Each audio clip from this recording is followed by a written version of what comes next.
Hello guys, Radhe Radhe. आशा करते हैं कि आप सभी अच्छे होंगे, अपने घर में स्वस्थ होंगे। तो आज हम तुलसी के ऊपर ही लाए कि तुलसी की परिक्रमा हमें कैसे लगानी चाहिए और लक्ष्मी माँ हम पे कैसे प्रसन्न होती है कि हम तुलसी की परिक्रमा हम किस तरह से लगाएं। हिंदू धर्म में तुलसी के पौधे को बहुत पवित्र माना गया है। इस पौधे की घरों में पूजा भी की जाती है। वास्तु के लिहाज से भी तुलसी का पौधा घर पर लगाना बहुत ही शुभ माना जाता है। शास्त्रों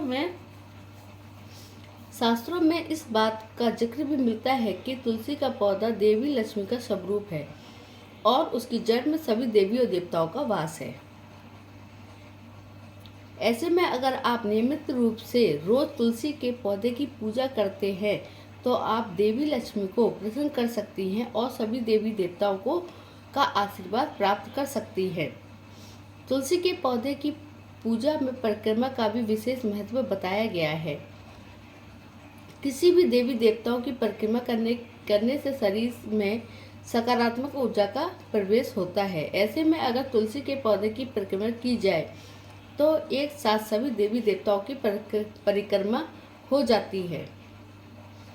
बहुत कम लोगों को इस बारे में पता है कि तुलसी के पौधे की परिक्रमा करने से घर में सुख और समृद्धि का वास होता है। अगर तुलसी के पौधे की परिक्रमा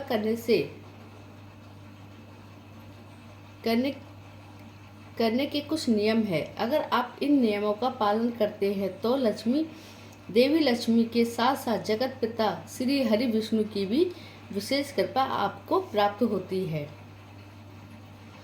तो कैसे आप तुलसी की परिक्रमा कर सकते हैं?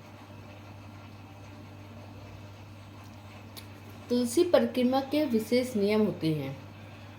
पहला है, तुलसी का पौधा अगर आपके घर पर है तो आपको रोज सुबह शाम उसकी पूजा करनी चाहिए।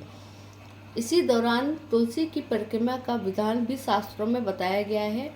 मगर तुलसी जी की पूजा के लिए आपको सुबह सूर्योदय से पहले उठना होगा और स्नान करके साफ कपड़े पहनने होंगे। इसके बाद आप पहले उगते हुए सूरज को अर्घ दें और उसके बाद तुलसी को जल अर्पित करें।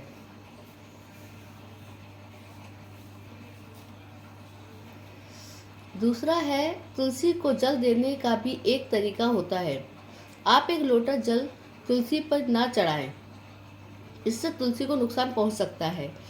घर पर यदि एक ही तुलसी का पौधा है तो उस पर एक बार में एक ही व्यक्ति सदस्य जल चढ़ा सकता है। बार बार उस पर पौधे पर जल चढ़ाओगे तो तुलसी का पौधा खराब हो सकता है।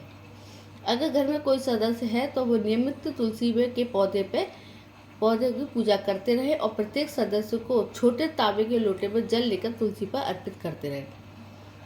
घर में जब 4-5 लोग होते हैं तो सारे एक ही बड़े बड़े लोटे को चढ़ाएंगे तो वो तुलसी का पौधा आपका खराब हो जाएगा। अगर 4-5 लोग हैं और सभी तुलसी पर जल चढ़ाना चाहते हैं तो छोटा तांबे का लोटा ले लें और उसमें तुलसी में थोड़ा थोड़ा जड़ में उसके पानी दें। अगर आप ऊपर से देंगे तो तुलसी खराब हो सकती है।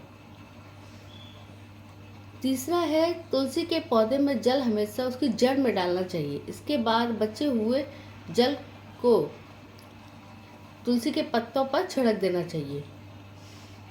चौथा है, तुलसी पर जल चढ़ाने की प्रक्रिया में परिक्रमा भी शामिल होती है। हमेशा तुलसी के पौधे की परिक्रमा करते हुए जल अर्पित करें और तुलसी की परिक्रमा केवल 3 बार ही करें। ये तुलसी की परिक्रमा सिर्फ 3 होती है, इसलिए आप 3 बार ही तुलसी की परिक्रमा करें। कई लोगों के घर में यह व्यवस्था नहीं हो पाती है कि वह तुलसी के पौधा लगा होता है और उस स्थान पर उसकी जगह ही नहीं होती है कि हम परिक्रमा लगा सकें। बहुत जगह ऐसा होता है कि कहीं ऐसी जगह नहीं होती है कि वो परिक्रमा लगा सके उसकी। अगर आप तुलसी के पौधे के चारों घूमकर उसकी परिक्रमा नहीं कर पा रहे हो तो आप जहाँ खड़े हैं वहीं पर जल चढ़ा दें और उसके वहीं पर खड़े खड़े आप 3 बार गोल घूम लें तो तुलसी की परिक्रमा लग जाती है। तुलसी के विशेष उपाय क्या है? एक तावे के लोटे में जल लें और 5 से 10 पत्ते तुलसी के डालें। फिर उनको 24 घंटे के लिए लोटे को ढककर रख देना। इसके बाद दूसरे दिन जब लोटा जब जल को घर के सभी सदस्यों को पीने के लिए दें और बचे हुए जल को पूरे घर में छिड़क दें। ऐसा नियमित करने से आपको घर में सकारात्मक ऊर्जा का वास होगा। यदि आप किसी कठिन कार्य में सफलता पाना चाहते हैं तो वहाँ भी आपकी सकारात्मक परिणाम प्राप्त होंगे। इसके साथ ही आपको आर्थिक तंगी का सामना नहीं करना पड़ेगा। जब भी आपको धन की जरूरत होगी, कहीं ना कहीं से उसकी व्यवस्था हो जाती है।